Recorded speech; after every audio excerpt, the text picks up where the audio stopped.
Os escritos gnósticos foram condenados em concílios como o Concílio de Nicéia, realizado em 325 d.C., quando a Igreja buscou definir a doutrina cristã ortodoxa e suprimir quaisquer ensinamentos que dela se desviassem.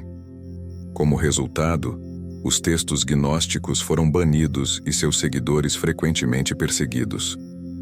Em um momento crucial do Evangelho de Maria, Pedro questiona a credibilidade de Maria, perguntando: ele realmente falou em particular com uma mulher e não abertamente para nós?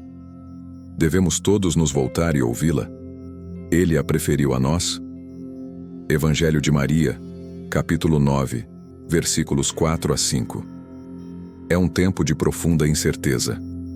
Jesus foi crucificado e seus seguidores estão dispersos, com sua fé abalada até o âmago.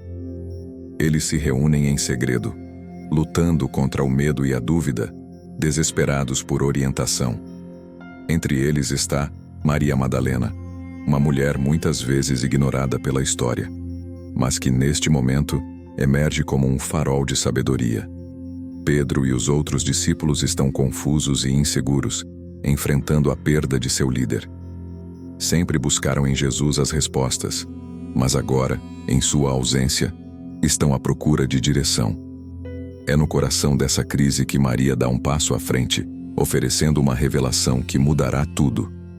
Ela começa a compartilhar o que foi confiado somente a ela: os ensinamentos secretos de Jesus, um conhecimento que transcende o mundo físico.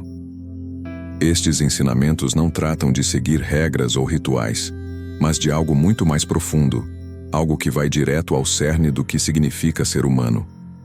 Ela fala de uma jornada não do corpo, mas da alma, um caminho interior em direção ao autoconhecimento, onde reside a verdadeira salvação. Os discípulos ouvem, cativados, enquanto Maria revela uma visão que lhe foi dada por Jesus após sua ressurreição. Ela descreve como ele lhe falou sobre a luta da alma contra os poderes que buscam mantê-la presa ao mundo material. Esses poderes, conhecidos como os 7 poderes, representam todas as forças que nos seguram: escuridão, desejo, ignorância, inveja, ira, preguiça e arrogância. Esses não são apenas conceitos abstratos, mas os próprios obstáculos que enfrentamos todos os dias. Nessa revelação, Maria explica como a alma deve confrontar e superar cada um desses poderes para ascender. É uma luta, diz ela, que não se vence com armas ou força, mas através de entendimento, autoconsciência e o abandono das ilusões que nos mantêm acorrentados ao mundo material. Esta não é apenas uma batalha pela liberdade, mas pela própria essência do eu. Pedro, o mais vocal dos apóstolos, reage com descrença. Como poderia Jesus, seu mestre, ter confiado ensinamentos tão profundos a uma mulher? A tensão na sala aumenta enquanto Pedro desafia a autoridade de Maria, questionando a validade de sua visão. Mas Maria permanece firme, sua voz inabalável. Ela fala com a convicção de alguém que viu além do véu, alguém que compreende a verdade de uma maneira que desafia as expectativas dos que estão ao seu redor. Eu vi o Senhor em uma visão, ela diz, sua voz clara e forte. E ele me disse: Maria, bem-aventurada és tu por não vacilares à minha vista. Onde está a mente, ali está o tesouro. Evangelho de Maria, capítulo 5, versículos 7 a 8. Essa declaração ousada coloca Pedro na defensiva, mas também desperta algo nos outros discípulos. Um reconhecimento, talvez, de que a sabedoria que Maria expressa ressoa com uma verdade mais profunda, uma que transcende sua compreensão anterior. O que Maria revela vai além dos ensinamentos convencionais. Trata-se de uma jornada espiritual que desafia os limites do corpo e da mente, apontando para a ascensão da alma. Esses ensinamentos ecoam o cerne do pensamento gnóstico, uma antiga corrente espiritual que questiona a visão cristã tradicional do mundo. Para os gnósticos, o mundo material não é apenas falho, mas inerentemente corrupto, uma criação não de um Deus benevolente, mas de um ser inferior e malévolo, conhecido como o Demiurgo. O Demiurgo é frequentemente retratado como um falso Deus, um governante que aprisiona a centelha divina presente em cada um de nós em um corpo físico, amarrando-nos a um mundo cheio de sofrimento e ilusões. Essa visão muda radicalmente a maneira como a vida na Terra é percebida. Ela deixa de ser um presente a ser celebrado para se tornar uma prisão da qual devemos escapar. Essa crença não é apenas uma filosofia abstrata, mas um chamado à ação, instando a alma a despertar e reconhecer sua verdadeira origem, além dos limites desta existência material. Dentro dessa perspectiva, os ensinamentos de Jesus, especialmente a sabedoria oculta compartilhada com Maria Madalena, tornam-se chaves para desbloquear o conhecimento que pode libertar a alma. Aqui, o gnosticismo diverge profundamente do cristianismo ortodoxo. Em vez de enfatizar a salvação pela fé e obediência à Igreja, o gnosticismo valoriza a gnosis, ou conhecimento, especificamente o conhecimento do eu divino. O Evangelho de Maria sugere esse conhecimento secreto, encorajando os discípulos a olhar além do que vem e a buscar a verdade dentro de si mesmos. À medida que Maria transmite os ensinamentos de Jesus, ela destaca a importância de compreender as forças que nos prendem, os 7 poderes que governam o mundo material. Reconhecendo e superando essas forças, a alma pode ascender a um plano superior de existência. Essa ideia de que o mundo material é uma distração, um reino governado por ignorância e ilusão, está no coração do pensamento gnóstico. A jornada da alma, de acordo com esses ensinamentos, não é sobre alcançar a perfeição nesta vida, mas sobre transcendê-la completamente. Isso contrasta fortemente com os ensinamentos da Igreja Ortodoxa, que enfatizam a ressurreição do corpo e a santidade do mundo material. À medida que Maria continua seu discurso, a tensão entre os discípulos aumenta. Eles enfrentam um dilema profundo. Aceitar os ensinamentos do gnosticismo significa rejeitar grande parte do que foram ensinados. É um caminho que exige que questionem não apenas a natureza de Deus, mas também o propósito de sua própria existência. Esse conflito interno é espelhado pelas lutas externas que enfrentam.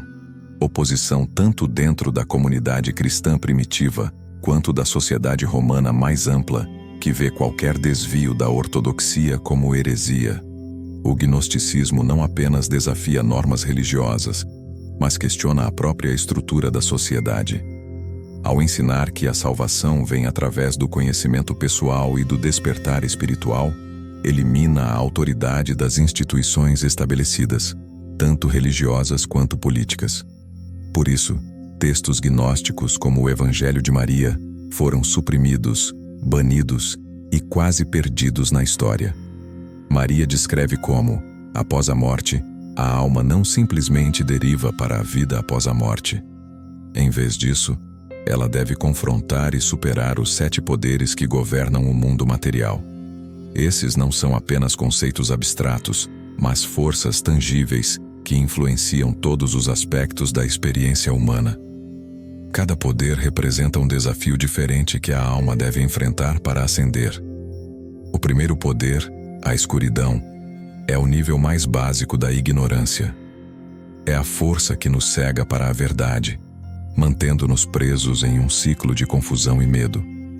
À medida que a alma confronta a escuridão, ela começa a ver através das ilusões que obscurecem sua visão. Em seguida, a alma encontra o desejo, uma força que nos amarra ao mundo material por meio de nossos anseios e apegos. O desejo é poderoso porque está profundamente enraizado em nossa natureza. Nossa necessidade de segurança, prazer e realização nos mantém ancorados no reino físico. Para avançar além do desejo, a alma deve reconhecer esses anseios pelo que realmente são: distrações temporárias do verdadeiro caminho espiritual. O terceiro poder é a ignorância, que não é apenas a falta de conhecimento, mas uma recusa deliberada em enxergar a verdade. A ignorância mantém a alma em um estado de complacência, satisfeita com entendimentos superficiais e relutante em mergulhar mais fundo. Superar a ignorância exige um compromisso com a busca pelo conhecimento e pela compreensão, não importa o quão desconfortável a verdade possa ser. Enquanto a alma ascende, ela enfrenta a inveja, que se manifesta como ciúmes e ressentimento, emoções que nos mantêm focados no que os outros possuem, em vez de nosso próprio crescimento espiritual. A inveja é particularmente insidiosa, porque não apenas nos distrai de nosso caminho, mas também cria divisões e conflitos com os outros. Para transcender a inveja, a alma deve cultivar um senso de contentamento e gratidão por sua própria jornada. A próxima força a ser enfrentada é a ira, representando a raiva e o ódio. Essas emoções são destrutivas, tanto para si mesmo quanto para os outros, e mantêm a alma presa ao mundo material por meio de sua intensa energia. Superar a ira requer que a alma desenvolva paciência e perdão, liberando a raiva que a aprisiona. O sexto poder é a preguiça, uma força que encoraja a indolência e a complacência. Não se trata apenas de preguiça física, mas de inércia espiritual, uma relutância em engajar-se com os aspectos mais profundos do eu. É a tentação de tomar o caminho mais fácil, de evitar o trabalho difícil do crescimento espiritual. Para superar a preguiça, a alma deve cultivar diligência e uma vontade forte de continuar sua ascensão. Por fim, a alma confronta a arrogância, que é a crença de que já alcançou a iluminação espiritual e que não há mais nada a aprender. A arrogância é perigosa porque cega a alma para suas próprias limitações, impedindo o crescimento contínuo.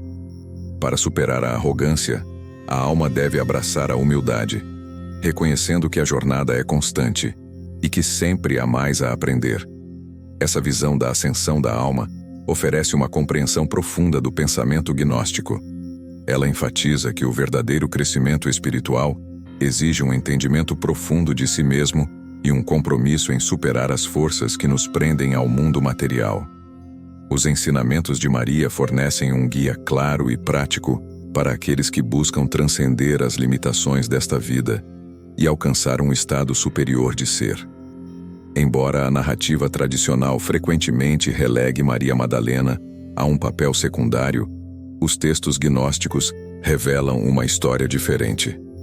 Neles, Maria não é apenas uma seguidora, mas uma líder, referida até mesmo como Apóstola dos Apóstolos. O Evangelho de Maria pinta um retrato de uma mulher profundamente confiada por Jesus, uma confidente que recebeu conhecimentos especiais que nem mesmo os outros apóstolos tinham acesso. Essa posição elevada, no entanto, não veio sem desafios. A proeminência de Maria entre os discípulos gerou tensões, particularmente com Pedro, que é retratado em vários textos apócrifos como sendo abertamente hostil à sua autoridade. Em um momento crucial do Evangelho de Maria, Pedro questiona a credibilidade de Maria perguntando: ele realmente falou em particular com uma mulher e não abertamente para nós? Devemos todos nos voltar e ouvi-la? Ele a preferiu a nós? Evangelho de Maria, capítulo 9, versículos 4 a 5. Esse confronto destaca a luta subjacente por poder dentro da comunidade cristã primitiva, uma luta que envolvia tanto questões de gênero quanto de autoridade espiritual. Mas Maria, inabalável, mantém sua posição. Ela relata os ensinamentos que recebeu diretamente de Jesus, ensinamentos que se concentram na jornada interior da alma, um tema que Pedro e outros acham difícil de aceitar. Sua confiança inabalável diante do ceticismo solidifica sua posição única dentro do grupo. Maria não é apenas mais uma discípula, ela é uma líder, confiada com uma mensagem espiritual profunda que desafia as estruturas tradicionais de autoridade. Essa tensão entre Maria e Pedro vai além de um conflito pessoal. Representa uma luta mais ampla dentro do cristianismo primitivo sobre o papel das mulheres e a natureza da autoridade espiritual. Enquanto os evangelhos canônicos enfatizam amplamente a liderança de Pedro e dos apóstolos masculinos, Textos gnósticos como o Evangelho de Maria oferecem uma perspectiva diferente, na qual as mulheres também ocupam posições de significativa importância espiritual. As implicações da mensagem de Maria Madalena são profundas e desafiadoras, especialmente no contexto de uma estrutura religiosa dominada por homens. Ao posicionar Maria como uma figura central, o Evangelho de Maria desafia a estrutura patriarcal que passou a dominar a Igreja primitiva. Sugere que a autoridade espiritual não está vinculada ao gênero, mas sim à compreensão interior e à conexão com o divino. Essa ideia era radical para sua época, e não é surpresa que textos que destacam a liderança de Maria tenham sido marginalizados e eventualmente banidos pela Igreja primitiva. Por que então o papel de Maria foi tão ameaçador para a ordem estabelecida? A resposta está na natureza de seus ensinamentos.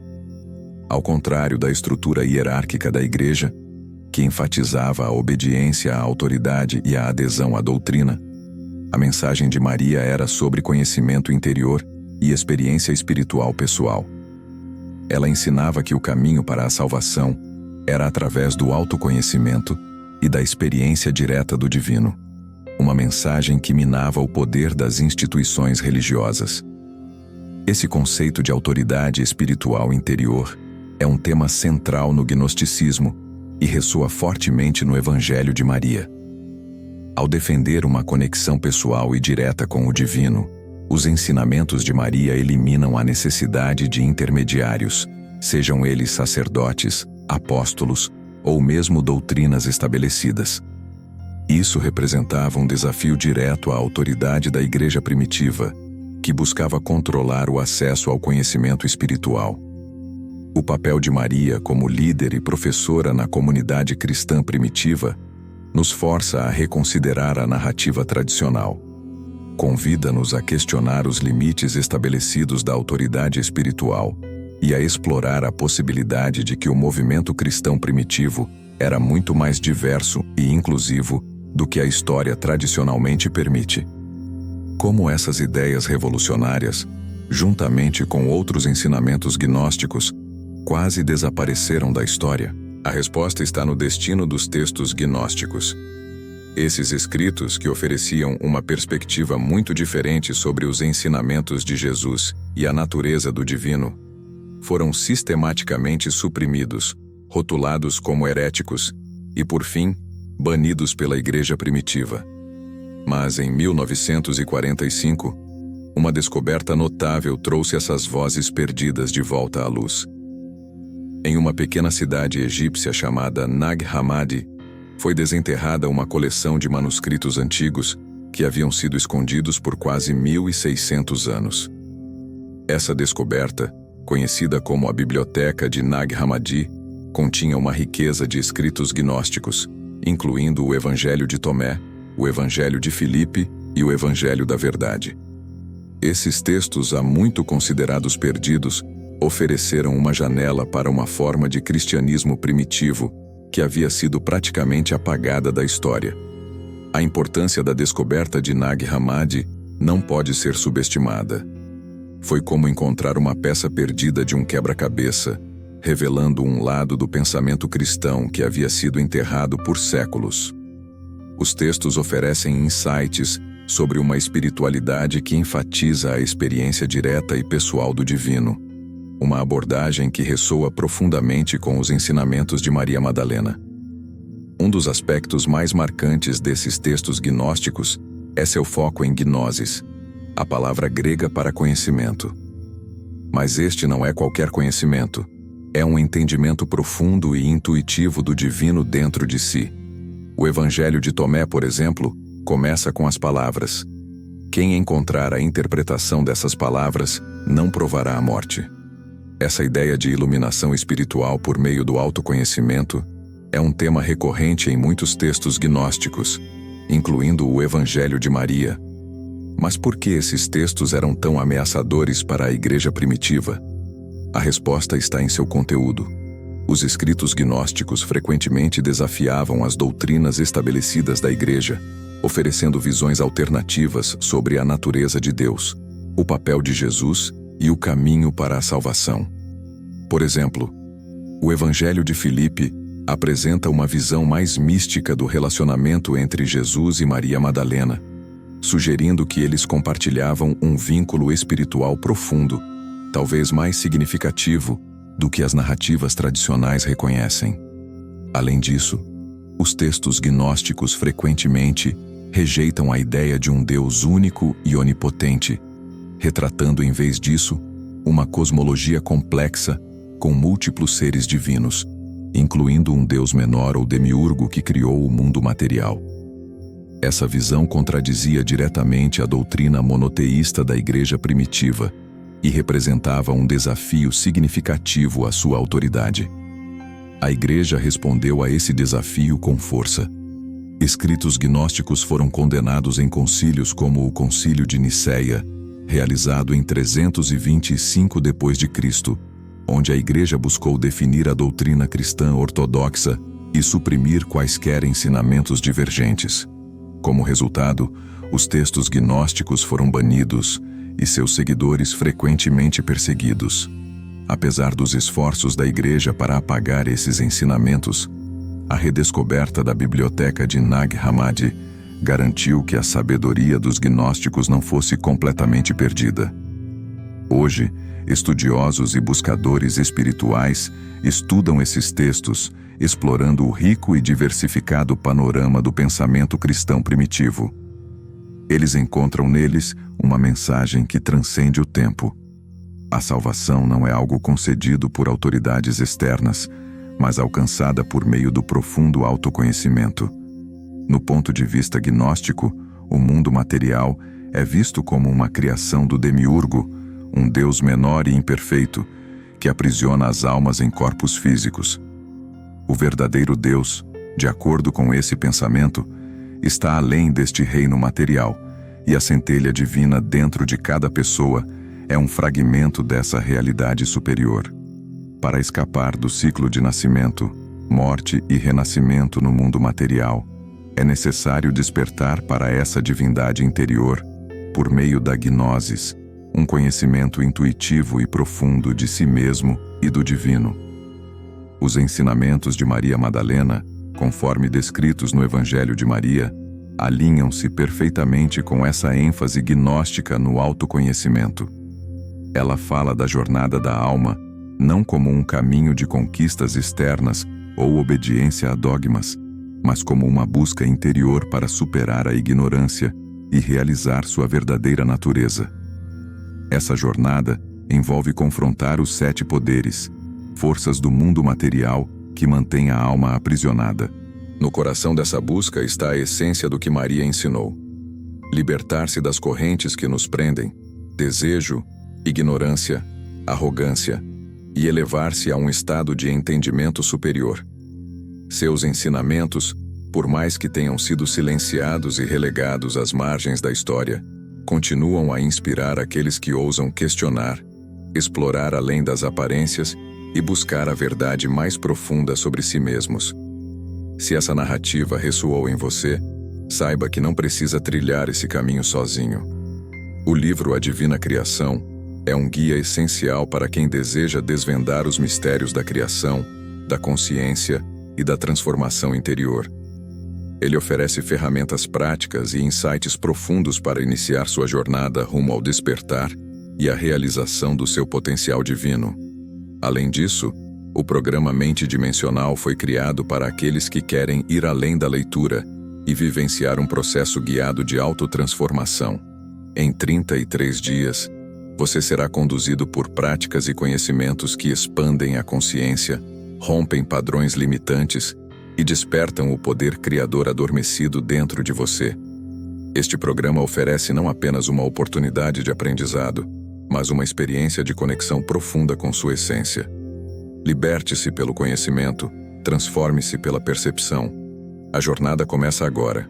Obrigado por estar aqui.